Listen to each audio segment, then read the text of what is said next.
Black Panther Wakanda Forever arrive dans nos salles le 9 novembre 2022. Le film introduira les Atlantes et leur souverain Namor, et avec eux viendra un conflit entre le peuple des océans et le Wakanda. Dans cette vidéo, nous allons tenter d'imaginer les conséquences que cette guerre pourrait avoir pour le pays de T'Challa, mais également pour l'ensemble du globe. Il se pourrait en effet, comme le montrent les bandes annonces, que les USA participent à cet affrontement, faisant de cette guerre une potentielle troisième guerre mondiale. Black Panther Wakanda Forever serait alors, en tant que dernier film de la phase 4, l'initiateur d'un conflit d'envergure qui pourrait bien s'étendre, comme nous allons le voir, jusqu'à la fin de la phase 5. Le regretté Chadwick Boseman ayant rejoint ses ancêtres, Marvel a décidé d'intégrer la mort de Black Panther directement au sein du MCU. Si le film rendra un hommage au super-héros et roi du Wakanda, il semble évident que sa disparition affaiblira le régime wakandais, ouvrant une faille où les nations ennemies s'engouffreront pour saisir le précieux vibranium ou pour achever un Wakanda déjà à genoux. Rappelons par ailleurs que l'ensemble de la société est déjà fragilisé suite aux effets secondaires du blip. On apprend dans la série Faucon et Soldats de l'hiver que durant les années de l'éclipse, la disparition de la moitié de la population a unifié l'humanité face à un cataclysme sans précédent. Les frontières rendues caduques, les tensions entre les pays s'effacèrent au profit d'une paix durable. En ramenant tout le monde à la vie, les Avengers ont dans le même temps ravivé de vieilles rancœurs et conflits du passé. Dans ce nouveau monde post-blip, à l'équilibre fragile, la moindre étincelle pourrait se muer en brasier.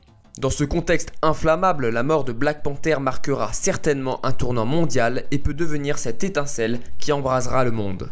Le décès de leur roi, en fonction de la raison donnée par Marvel, pourrait ainsi faire basculer la politique du régime wakandais et son rapport au monde, en particulier lorsque, comme la bande-annonce le laisse penser, de grandes puissances telles que les Atlantes et les USA entrent en conflit avec le pays de la Panthère Noire.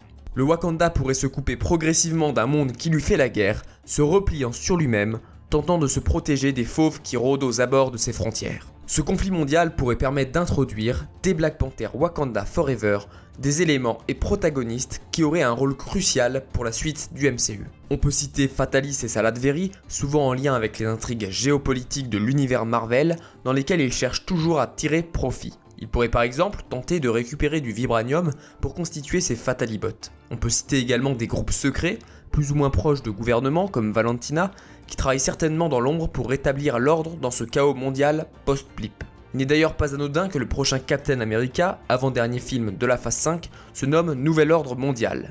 Le conflit amorcé dans Black Panther Wakanda Forever pourrait servir de trame de fond à la phase 5 et s'achever avec Captain America, Nouvel Ordre Mondial, puis Thunderbolts, ces deux films étant probablement les deux faces d'une même pièce.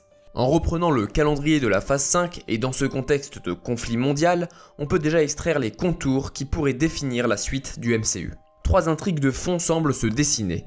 Une intrigue cosmique, une intrigue fantastique, une intrigue terrestre, tout ayant des liens plus ou moins évidents à travers certains projets. On peut d'ores et déjà écarter les projets de l'intrigue cosmique, à savoir Ant-Man et la guêpe Quantum Mania, Gardiens de la Galaxie 3, The Marvels et Loki saison 2. On peut écarter également les projets de l'intrigue fantastique, à savoir Blade et Agatha Harkness. Il nous reste donc Secret Invasion, Echo, Iron Heart, Daredevil Born Again, Captain America Nouvel Ordre Mondial et Thunderbolts. Reprenons ces projets un à un. Secret Invasion, première série de la phase 5, introduira l'invasion Skrull dans les hautes sphères de la société humaine. Dans un fond de guerre mondiale, ce parasitage Skrull serait l'argument parfait pour fonder un nouvel ordre mondial où la sécurité primera sur la liberté. Echo pourrait avoir un lien avec Thunderbolt et Daredevil Born Again, Valentina cherchant éventuellement à la recruter dans son équipe de super vilains. Par ailleurs, on sait que le Caïd et Daredevil seront tous deux présents dans la série, on peut dès lors penser que Wilson Fisk est en lien, direct ou indirect, avec Valentina et peut ainsi lier Echo et Daredevil à l'intrigue de fond et à Captain America Nouvel Ordre Mondial.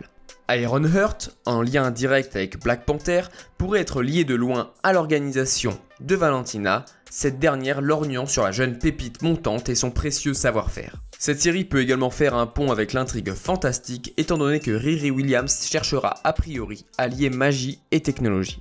Daredevil Born Again devrait servir de pont au film qui lui succède, à savoir Captain America Nouvel Ordre Mondial. Il est d'ailleurs intéressant de noter que Captain America joue un rôle dans le comics éponyme Daredevil Born Again. Si le Caïd fait effectivement affaire avec Valentina, les différents éléments du puzzle pourraient commencer à s'assembler.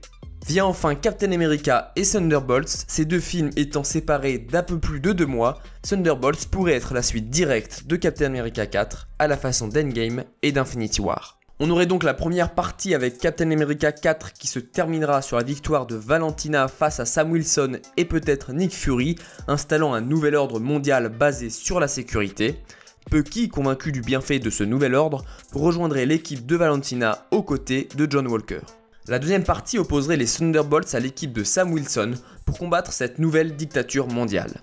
L'équipe de Captain America pourrait être composée de Daredevil, Echo ou encore Riri Williams et ainsi conclure ce qui aurait été amorcé dans les précédents projets. Ce dernier film de la phase 5 ferait ainsi office de film rassemblant les différents super-héros comme le faisaient les Avengers pour les 3 premières phases. Ainsi, Black Panther 2 sera peut-être l'élément déclencheur d'un conflit menant jusqu'à la fin de la phase 5 du MCU. Ce film pourrait donc avoir une importance capitale pour l'intrigue principale de Marvel. Thunderbolt devrait ensuite donner un nouvel élan et relancer l'intrigue pour la phase 6 du MCU, peut-être en faisant de ce nouvel ordre mondial le résultat de complexes machinations d'un cerveau supérieur. Voilà pour la vidéo, si vous avez aimé la théorie, n'hésitez pas à vous abonner et à mettre un petit pouce bleu. N'hésitez pas également à commenter sur ce que vous avez pensé de la théorie, si vous avez des contradictions à apporter ou des points à ajouter tout simplement. On se retrouve bientôt pour de nouvelles théories et du nouveau contenu. C'était Marvelous, à la prochaine.